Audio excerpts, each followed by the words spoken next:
एक ऐसा बाबा जिसने औरतों के साथ बलात्कार करने की सारी हदें पार कर दी थी। उसने इतने बलात्कार किए औरतों के साथ, आप और हम सोच भी नहीं सकते। यूँ तो हमारे हिंदुस्तान में भी बहुत सारे बाबा हुए हैं, जैसे आसाराम बापू है, गुरमीत राम रहीम बापू है, और भी बहुत सारे बापू इस तरीके से हुए हैं जिन्होंने औरतों के साथ रेप किए हैं और मर्डर किए हैं और संगीन अपराध किए हैं। लेकिन ये बाबा उनसे भी ज़्यादा गया गुजरा है। कौन है ये बाबा, कहाँ का है ये बाबा, आओ जानते हैं इस सच्ची घटना में। आदाब, नमस्कार, सत श्री अकाल। मेरा नाम है जावेद खान और मैं आज फिर हाजिर हुआ हूँ एक अजीब व गरीब स्टोरी लेके। ये कहानी है पाकिस्तान की। पाकिस्तान में एक स्टेट पड़ता है जिसका नाम है रावलपिंडी। रावलपिंडी में एक परिवार रहता था जिसमें 6 बच्चे होते हैं, 4 लड़के और 2 लड़कियां। एक दिन क्या होता है कि वो लड़कियां बीमार होती हैं, उनके सर में दर्द हो रहा होता है। तभी उनके माँ बाप कहते हैं उन लड़कियों से कि बेटा क्या परेशानी है, आप कैसे सुस्त हो, आप कैसे परेशान हो। तो वो लड़कियां कहती हैं कि अब्बू जान हमारे सर में दर्द हो रहा है बहुत ज़्यादा। दूसरी लड़की कहती है कि मुझे बुखार आ रहा है। तो उन लड़कियों की जो माँ होती है वो कहती है अपने हस्बैंड से, अपने पति से, कि इन लड़कियों को बाबा के पास ले जाओ और वहाँ से झाड़ फूँक करा लो, इनकी तबीयत ठीक हो जाएगी। उन लड़कियों को जो पिता होते हैं वो कहते हैं कि मैं काम से जा रहा हूँ, लड़की अकेली भी चले जाएंगी, कोई बाबा का आस्थाना ज़्यादा दूर नहीं है। वो लड़कियों को समझाते हैं बेटा जाओ, आप आस्थाने पे चले जाओ और वहाँ जाके बाबा से झाड़ फूँक करा लो और आप ठीक हो जाओगी। उन लड़कियों में एक लड़के का नाम आरजू होता है और एक लड़की का नाम सना होता है। और आरजू की जो उम्र होती है लगभग 10 साल होती है और सना की जो उम्र होती है लगभग 13 साल होती है। वो दोनों लड़कियाँ अपने बाप से इजाज़त लेके और बाबा के पास चली जाती हैं। और वहाँ जब जाके देखती हैं तो वहाँ बहुत सारे लोग, औरतें, आदमी वहाँ बैठे हुए होते हैं और अपनी बारी का इंतज़ार कर रहे होते हैं। तभी वो लड़की भी वहाँ जाके बैठ जाती हैं। जब सभी लोग, आदमी, अपनी झाड़ फूँक करा के वहाँ से चले जाते हैं तब उन लड़कियों का नंबर आता है। तब वो बाबा उन लड़कियों को अपने कमरे, यानी कि वो जो उनका आस्थाना बना हुआ था उसमें अंदर बुला लेता है और बुलाने के बाद उन्हें हवस भरी निगाहों से देखता है और सोचता है कि ये लड़कियां तो बहुत खूबसूरत है, मुझे इनके शरीर का, इनके जिस्म का मज़ा लेना चाहिए। वो ये नहीं सोचता कि लड़कियां नाबालिग हैं, बच्ची हैं, इनके साथ मुझे हैवानियत नहीं करनी चाहिए। लेकिन उसे तो चस्का लग चुका था, वो पहले भी ना जाने कितनी औरतों से, कितनी लड़कियों के साथ ऐसा कर चुका था। उसे किसी का डर नहीं था, खौफ नहीं था, क्योंकि वो बहुत रसूखदार था। उसके पास बड़े बड़े लोग भी आते थे और उसके पास बहुत सारे मुरीद रहते थे, उसके चेले चपाटे रहते थे, इसलिए उसे कोई खौफ नहीं था, कोई डर नहीं था। वो लड़कियों को अपने पास बिठाता है और अपने कमरे का गेट बंद कर लेता है और लड़कियों से कहता है आप अपने कपड़े उतारो। लड़कियां सहम जाती हैं, डर जाती हैं और वो कहती हैं कि हम ऐसा काम नहीं करेंगे, हम अपने कपड़े नहीं उतारेंगे। तब वो बाबा उनसे कहता है कि तुम मुझे नहीं जानती, मेरी शक्ति को नहीं जानती, मेरे पास जिन है जो बहुत बड़ा है और तुम तो जानती हो कि जिन कैसा होता है। वो तुम्हें भी ले जाएगा और तुम्हारे माँ बाप को भी ले जाएगा रात को उठा के, और वो मार देगा, तुम्हारा पूरा परिवार मर जाएगा अगर तुम मेरी कहना नहीं मानोगे तो। उस बाबा के पास कुछ फोटो भी होते हैं जिनों के और भूतों के। वो फोटो दिखा के उन लड़कियों को अपने काबू में ले लेता है और फिर उन दोनों लड़कियों के कपड़े उतार देता है और फिर खुद भी नंगा हो जाता है और फिर दोनों लड़कियों को पास पास में लिटा के बारी बारी से उनके साथ सेक्स करने लगता है, उनके जिस्म से खेलने लगता है। हद तो जब हो जाती है जब वो उन लड़कियों के साथ अप्राकृतिक, यानी कि पीछे से भी संबंध बनाता है। लड़कियां चीखती रहती हैं, चिल्लाती रहती हैं, लेकिन वो बाबा कुछ नहीं जानता, कुछ नहीं समझता और अपनी हैवानियत उन बच्चियों के साथ करता रहता है। जब हद हो जाती है और वो कई बार उनके साथ सेक्स कर लेता है और उसकी भूख शांत हो जाती है, फिर वो उन लड़कियों को समझाता है, फिर से डराता है और कहता है कि किसी को ये बात मत बताना वरना अंजाम बुरा होगा। वो लड़कियां वहाँ से उठती हैं, कपड़े पहनती हैं और डरी सहमी निकलती हैं और अपने घर जाने लगती हैं। जब वो घर जाती हैं और घर के गेट से अंदर एंट्री करती हैं तो उनसे चला भी नहीं जा रहा था, वो लड़खड़ा रही थी और फिर कमरे में जाने के बाद दोनों गिर जाती हैं। उनके माँ बाप बदहवासी में उनके पास आते हैं और उनसे कहते हैं बेटा तुम्हें क्या हुआ, तुम ऐसी हालत में क्यों हो, क्या हो गया तुम्हें, क्यों परेशान हो रही हो तुम। जब उनकी पैरों की तरफ देखते हैं तो दोनों लड़कियों को पैरों की तरफ खून बह रहा था, यानी कि उनके प्राइवेट पार्ट में इतनी तकलीफ थी, इतने जख्म हो चुके थे कि वहाँ से खून बह के पैरों के पास तक आ चुका था। तब लड़कियां रोते हुए अपने माँ बाप को सारी बात बताती हैं। तो माँ बाप ये बात सुन के हैरत में पड़ जाते हैं और उन्हें यकीन भी नहीं आता कि ये बाबा ऐसा भी हो सकता है, इतना क्रूर, इतना जालिम बाबा भी हो सकता है। फिर वो सख्ते में आ जाते हैं, फिर अपने पड़ोसियों को बुलाते हैं, पड़ोसियों से मशवरा लेते हैं। पड़ोसी उन्हें मशवरा देते हैं कि इन बाबा की एफआईआर कराओ, क्योंकि आज तुम्हारी लड़की के साथ हुआ है, कल किसी और की लड़की के साथ होगा, परसों हमारी लड़की के साथ होगा। ये बाबा तो ऐसे ही करता रहेगा और ना जाने कितनी लड़कियों की ज़िंदगी ख़राब करेगा। हम चाहते हैं कि इसकी एफआईआर हो और ये बाबा सलाखों के पीछे जाए और उसे फांसी की सज़ा मिले। तब वो अपनी दोनों लड़कियों को लेके और अपने पड़ोसियों के साथ थाने में जाते हैं और जाने के बाद एफआईआर कराते हैं। जब ये पुलिस वाले इस बाबा के बारे में सुनते हैं, हम लड़कियों की हालत को देखते हैं, पुलिस भी सख्ते में रह जाती है, क्योंकि वो पुलिस भी उस बाबा के बारे में जानती थी कि वो बाबा कितना रसूखदार है और उसके पास कितनी पब्लिक जाती है और उससे इलाज कराती है। पुलिस को यकीन नहीं होता ये बाबा ऐसा भी कर सकता है, लेकिन लड़कियों का बयान था, उनकी हालत थी और पड़ोसियों का दबाव था। पुलिस को एफआईआर लॉन्च करनी पड़ती है और पुलिस टीम उस बाबा को पकड़ने के लिए उसके आस्थाने पर जाती है। लेकिन वहाँ का सिस्टम कुछ ऐसा होता है कि बाबा की बिना मर्जी के आस्थाने के अंदर पुलिस डायरेक्ट नहीं घुस पाती। पुलिस को बाबा से इजाज़त लेनी होती है अंदर जाने के लिए। तो बाबा के जो चेले होते हैं, जो मुरीद होते हैं, वो बाबा से जाके कहते हैं कि दरवाजे पे पुलिस आई है आपको पकड़ने के लिए। बाबा उनसे कहता है कि तुम्हारे होते हुए पुलिस मुझे पकड़ के ले जाए, ऐसा हो सकता है? तो मुरीद और जो चेले थे वो कहते हैं कि हम अपनी जान दे देंगे, लेकिन हम तुम्हें गिरफ्तार नहीं होने देंगे। तब उनसे बाबा कहता है कि ठीक है, आज मैं देखता हूँ कि तुम मेरे लिए क्या कर सकते हो, रोको इस पुलिस को, मुझे अरेस्ट ना कर पाए। तभी वो जो चेले होते हैं, मुरीद होते हैं, वो गेट पे जाके पुलिस वालों से भिड़ जाते हैं और बहुत सारी तादाद में मुरीद इकट्ठा हो जाते हैं और पुलिस को वहाँ से खदेड़ देते हैं। पुलिस वहाँ से वापस लौट जाती है बिना बाबा को लिए और जाने के बाद सोचने लगती है कि इस बाबा को कैसे अरेस्ट किया जाए। वो जो पुलिस आई थी उसमें जो इंस्पेक्टर आया था वो अपने सीनियर को बताता है कि इस तरीके से हम वहाँ गए थे और बाबा हमें अरेस्ट नहीं कर पाए क्योंकि वहाँ मुरीद और चेले इकट्ठे हो गए हैं। तो जो सीनियर अधिकारी होता है वो उस इंस्पेक्टर से कहता है कि कुछ दिमाग लगाओ, कुछ प्लानिंग करो, हमें इस बाबा को हर हाल में पकड़ना है क्योंकि अपराध उसने बहुत संगीन किया है। अगर हम इस बाबा को नहीं पकड़ते हैं तो पब्लिक रोड पे आ जाएगी, क्योंकि नाबालिग लड़कियों का मामला है। तभी वो इंस्पेक्टर सोचता है, उसका दिमाग में कोई प्लानिंग नहीं आ रही होती है, सोचते सोचते वो थक जाता है और अपने घर चला जाता है। और अपने घर जाने के बाद भूखा प्यासा लेट जाता है। उसकी बीवी आके उससे कहती है कि आप इतने परेशान क्यों हैं, इतने टेंशन में क्यों हैं, क्या हुआ? वो कहता है कुछ नहीं है, आपकी सुनने की बात नहीं है, आपकी समझने की बात नहीं है, ये मेरी प्रॉब्लम है, मैं ही सॉल्व करूँगा। बीवी कहती है कि मैं आपकी शरीके हयात हूँ, आपकी बीवी हूँ, आप मुझे बताइए। तब वो अपनी बीवी को सारी बात बताता है। तब उसकी बीवी दिमाग लगाती है, सोचती है और उससे कहती है कि मेरे दिमाग में एक प्लानिंग आ रही है, अगर आप इस प्लानिंग पे अमल करोगे तो आप उस बाबा को अरेस्ट कर पाओगे।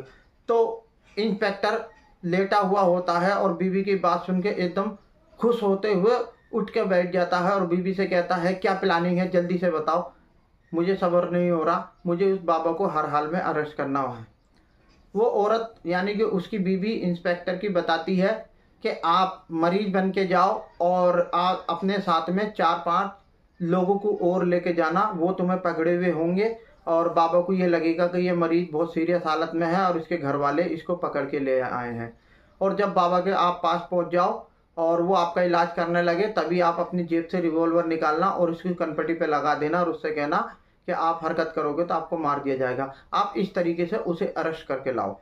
इंस्पेक्टर बीवी की ये बात सुन के बहुत खुश हो जाता है और कहता है कि ठीक है, अब रात हो गई है, सुबह को मैं यही काम करूँगा। जब अगला दिन निकलता है, सुबह हो जाती है, इंस्पेक्टर अपनी टीम को इकट्ठा करता है और उस टीम में से 4 मजबूत और जाबाज पुलिस वालों को अपने साथ लेता है और खुद मरीज बन जाता है। शादी वर्दी में सब होते हैं, सिविल कपड़ों में होते हैं और उन्हें अपने रिश्तेदार बना लेता है और बाबा के आस्थाने से कुछ दूर पहले गिर जाता है और उनसे कहता है अपने साथियों से, पुलिस वालों से, कि मुझे अपने कंधों पे डाल लो, मतलब अपने हाथों पे डाल के लेके जाओ और बाबा से कहो कि ये बीमार है, इसका इलाज करो। वो पुलिस वाले ऐसा ही करते हैं और इस इंस्पेक्टर को अपने हाथों पर उठा के बाबा के आस्थाने पे ले आते हैं और बाबा से कहते हैं कि बाबा इसकी बहुत ज़्यादा तबीयत खराब है। बाबा कहता है ठीक है, तुम इसे मेरे कमरे में लेके आओ। तभी वो चारों पुलिस वाले इंस्पेक्टर को बाबा के कमरे में लेके जाते हैं और बाबा उसका इलाज करने लगता है। तभी झट से इंस्पेक्टर उठ जाता है और अपना रिवॉल्वर निकाल के बाबा की कनपटी पे लगा देता है और उससे कहता है कि हिलने की कोशिश मत करना वरना मैं तुझे शूट कर दूंगा। तो जो पुलिस वाले होते हैं वो भी अपने अपने हथियार निकाल लेते हैं और बाबा को अपनी हिरासत में ले लेते हैं। जब बाबा को बाहर लेके आ रहे होते हैं तभी बाबा के जो मुरीद होते हैं, चेले चपाटे होते हैं, वो शोर मचाने लगते हैं और पुलिस पे हमला करने की कोशिश करते हैं। तभी बाबा कहता है कि तुम अंधे हो गए हो, तुम्हें दिख नहीं रहा, मेरे कनपटी पे रिवॉल्वर लगा है, तुम अगर हरकत करोगे तो ये गोली चला देगा और तुम्हारा बाबा मर जाएगा। अभी कुछ मत करो, मुझे जेल जाने दो, मेरी बहुत पावर है, मेरी बहुत रसूख है, मुझे कुछ नहीं होगा, मैं जेल से छुट के आ जाऊंगा। वो इंस्पेक्टर उस बाबा को थाने ले आता है। वो अपने थाने में लाके बाबा को उल्टा लटका के उसके पिछवाड़े पे डंडे बरसाता है और उसकी बहुत ज़्यादा पिटाई करता है और उससे पूछता है कि अब बता तूने उन लड़कियों के साथ कैसे रेप किया। जब वो बाबा अपनी पूरी कहानी बताता है कि लड़की कैसे उसके पास आती हैं और वो कैसे उन्हें डरा धमका के उनके साथ रेप करता है, तभी वो पुलिस वाला जो होता है यानी कि इंस्पेक्टर होता है वो उससे कहता है कि तूने ये काम कब से स्टार्ट किया है, कितनी उम्र से, और तेरी अब उम्र कितनी है, कितनी औरतों के साथ, कितनी लड़कियों के साथ तूने ये गैंगरेप किया है। तब वो बाबा बताता है कि मेरी उम्र लगभग 60 साल है और मैं ये काम लगभग 25 साल की उम्र से कर रहा हूँ। तब इंस्पेक्टर कहता है कि तू अपनी ज़िंदगी की पूरी दास्तान मुझे शुरू से बता, तू कहाँ का रहने वाला है, तेरे माँ बाप कौन थे, कितने बहन भाई थे, सब मुझे पूरी स्टोरी बता। तब बाबा अपनी स्टोरी बताने लग जाता है। बाबा बताता है उसके माँ बाप गरीब होते हैं, उनके माँ बाप के 8 बच्चे होते हैं जिसमें के 6 बच्चे लड़के थे और 2 लड़कियां थी, जिसमें से ये सबसे छोटा लड़का होता है जो बाबा होता है। ये अपने यारों दोस्तों में बैठता उठता था और इसकी संगत गलत हो गई थी, ये थोड़ा आवारा टाइप हो गया था, आवारा हो गया था। मोहल्ले में ही एक लड़की होती है जिसे ये बाबा देखकर खुश हुआ करता था और सोचता था कि इस लड़की का कुर्ब यानी कि इस लड़की का साथ मुझे मिल जाए, मैं इस लड़की के साथ सेक्स कर लूँ, रिलेशन बना लूँ तो मुझे बहुत मज़ा आएगा, बहुत अच्छा लगेगा। वो उस लड़की को रोज देखता था आते हुए जाते हुए। एक दिन लड़की उसकी नियत को भाप जाती है और वो अपने बाप से और अपने भाइयों से बता देती है कि एक लड़का है, मुझे रोज देखता है, छेड़ता है, परेशान करता है। उसके जो लड़की के जो भाई होते हैं और बाप होते हैं वो आते हैं और उस लड़के को यानी कि ये जो बाबा होता है इसको पकड़ते हैं और बुरी तरह मारते हैं। ये मार पिटाई वाली बात बाबा के माँ बाप को भी पता लग जाती है और वो अपने बेटे यानी कि बाबा को बहुत डांटते हैं, मारते हैं, पीटते हैं। उससे कहते हैं कि तूने हमारी बेइज्जती करा दी, हमारी मोहल्ले में इज्जत थी, हम गरीब बेशक थे लेकिन हमारी इज्जत थी, लेकिन तूने वो इज्जत गवा दी। अब हम तुझे अपने घर में नहीं रखेंगे, चल हमारे घर से निकल जा। तभी उसे बाबा को बहुत बुरा लगता है। वो सोचता है कि मोहल्ले में लड़की ने पिटवा दिया, घर में माँ बाप पीट रहे हैं और घर से निकाल रहे हैं, कि तेरी ज़िंदगी क्या है, तू यहाँ से निकल। तब वो यहाँ से निकलने के बाद चला जाता है शहर। तभी उसे घूमते घूमते एक लड़का मिलता है और उससे कहता है कि भाई तुम कैसे घूम रहे हो, क्या बात है तुम्हें, क्यों परेशान हो। वो लड़का बताता है कि मेरे माँ बाप ने मुझे घर से निकाल दिया और मैं बेरोज़गार हूँ, मुझ पर कोई रोज़गार नहीं है। वो लड़का कहता है तो तुम मेरे साथ काम करने लगो, मैं मंडी में काम करता हूँ, मंडी में बेलदारी का काम करता हूँ यानी कि गाड़ी खाली करने का, भरने का। तुम मेरे साथ काम करने लगो और वहाँ से जो पैसा मिला करेगा उसे खाओ पियो, ऐश की ज़िंदगी गुजारो। उस लड़के के साथ मंडी में काम करने लगता है और अपनी ज़िंदगी को गुजारने लगता है। जब कुछ टाइम हो जाता है, कुछ टाइम होने के बाद वो सोचता है कि यार इस तरीके से ज़िंदगी नहीं चलेगी, क्या मैं मजदूर बन के रह जाऊंगा, लेकिन मुझे तो कुछ बड़ा करना है और औरतों से मज़े लेने हैं, जो मेरा सपना है मुझे वो पूरा करना है। वो बाबा जो होता है वो अपने दोस्त से कहता है कि यार मुझे ये मजदूरी नहीं करनी, मुझे कुछ ऐसा करना है जिससे लड़की औरतें मेरे चारों तरफ हों और मैं उनसे मज़े लूँ, उनके शरीरों से खेलूँ और उनके साथ अय्याशी करूँ। मुझे कोई ऐसा रास्ता बता, मुझे कोई ऐसा काम बता, मुझे ये मजदूरी नहीं करनी। तब वो जो दोस्त होता है वो उससे मजाक में कहता है कि तू एक काम कर, तू बाबा बन जा, जो बाबा बनते हैं उनके पास औरतें लड़कियां बहुत आती हैं, जो बाबा चाहते हैं वही वो औरतें करती है। तब उसके दिमाग में आता है कि हाँ यार तू सही कह रहा है, मैं कुछ ऐसा ही करूँगा। लेकिन वो अब प्रॉब्लम इस बात की थी कि वो बाबा कैसे बने, कैसे सीखे ये सब। तो वो अपने दोस्त से कहता है यार बात तो तू सही कह रहा है कि बाबा बन जा, लेकिन मैं बाबा बनूंगा कैसे। तब वो कहता है कि तू किसी मज़ार पे जाके रहने लग और वहाँ जो बाबा बैठते हैं उनकी खिदमत करने लग, उनसे ये काम सीखने लग। तभी वो एक मज़ार पे जाता है और मज़ार पे जाने के बाद जो बाबा होते हैं उनकी खिदमत करने लगता है, उनके पास रहने लगता है। जब 2 दिन 4 दिन 8 दिन हो जाते हैं तो वो बाबा जो होते हैं मज़ार पे बैठते हैं, वो उससे पूछते हैं कि बच्चा तू यहाँ कौन है, क्या करने आया है, क्यों यहाँ रह रहा है। तब वो कहता है कि मेरा कोई नहीं है इस संसार में, मैं अकेला हूँ, अनाथ हूँ, मुझे बाबा बनना है, आपकी खिदमत करनी है, आपके जैसा बनना है। बाबा उसे देखते हैं और कहते हैं कि तू अनाथ है, चल ठीक है, तू मेरे साथ रह और मैं तुझे सब सिखा दूंगा। धीरे धीरे वो बाबा जो थे, पीर जो थे, वो उसे सब सिखा देते हैं, टोकते ताबीज गंडा करना सिखा देते हैं। धीरे धीरे वो सब सीख जाता है। वहाँ बहुत सारी औरतें आती हैं, वो उन्हें हवस भरी निगाहों से देखता था और सोचता था एक दिन वो मेरा भी आएगा, जो ये औरतें मेरे पास आएंगी और मैं इनके शरीरों से खेलूंगा और इनके साथ सैर करूंगा, इनकी जांघों पर हाथ फेरूंगा, इनके छातियों को अपने हाथों से दबाऊंगा, इनके साथ मजे लूंगा। ये सब सोचते हुए वो वहाँ खिदमत करने लगता है।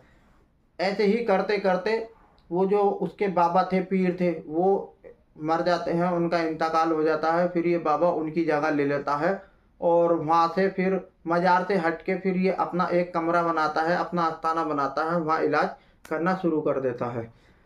फिर पुलिस वाले उससे पूछते हैं कि ये बता तूने लगभग अब तक कितनी औरतों के साथ सेक्स किया है, रिलेशन बनाए हैं, यानी कि उनके साथ बलात्कार किया है। जब वो कहता है कि लगभग 650 700 या 800 औरतों के साथ में रिलेशन बना चुका हूँ, सेक्स कर चुका हूँ, कम से कम बता रहा हूँ, इससे ज़्यादा भी हो सकती हैं। कुछ औरतें अपनी मर्जी से मेरे साथ सेक्स करती हैं, कुछ औरतों को मैं डरा धमका के सेक्स करता था, कुछ औरतों को मैं लालच दे के सेक्स करता था। बहरहाल मैं सेक्स करता था और अपनी ज़िंदगी को ऐशो आराम से गुजार रहा था।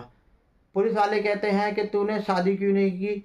तब वो बाबा कहता है कि मैं शादी करके क्या करता, जो मज़ा अलग अलग औरतों के साथ सेक्स करने का है वो एक औरत के साथ सेक्स करने का नहीं होता। जब मेरे पास औरतें आती थी और वो अपने शौहर की, अपने पतियों की शिकायत करती थी कि मेरा पति किसी और से लगा हुआ है, तो मुझे बुरा लगता था कि मेरी बीवी भी होगी, वो भी ऐसी शिकायत किया करेगी, ऐसी मुझ पर पाबंदी लगाया करेगी। इसीलिए मैंने शादी नहीं की, क्योंकि मुझे तो बहुत सारी औरतों के साथ सेक्स करना था। तभी पुलिस वाले पूछते हैं कि तेरे अंदर इतनी ताकत, इतनी शक्ति कहाँ से आई जो तू इतनी औरतों के साथ सेक्स करता है। तब वो बाबा बताता है कि मेरा एक दोस्त है जो हकीम है, वो मुझे नई नई जड़ी बूटियाँ देता है और खिलाता है, जिससे मेरे अंदर अजीब व गरीब ताकत आती है। मैं एक साथ 4 4 नहीं, 8 8 नहीं, 10 10 औरतों के साथ सेक्स कर सकता हूँ, लेकिन मेरे अंदर कमजोरी नहीं आएगी। तब वो पुलिस वाले उस बाबा से उस हकीम का एड्रेस पूछते हैं और उसे भी अरेस्ट कर लेते हैं और इस बाबा को भी अरेस्ट करके जेल भेज देते हैं। इस बाबा पे संगीन अपराधों में केस दर्ज किया जाता है और उसे जेल भेजा जाता है। उम्मीद लगाई जाती है कि इस बाबा को फांसी की सज़ा या उम्र कैद की सज़ा होगी। डियर फ्रेंड, ये स्टोरी आपको कैसी लगी? अगर ये स्टोरी आपको अच्छी लगी हो तो प्लीज़ मेरे चैनल को लाइक करें, सब्सक्राइब करें और शेयर करें। जय हिंद, धन्यवाद।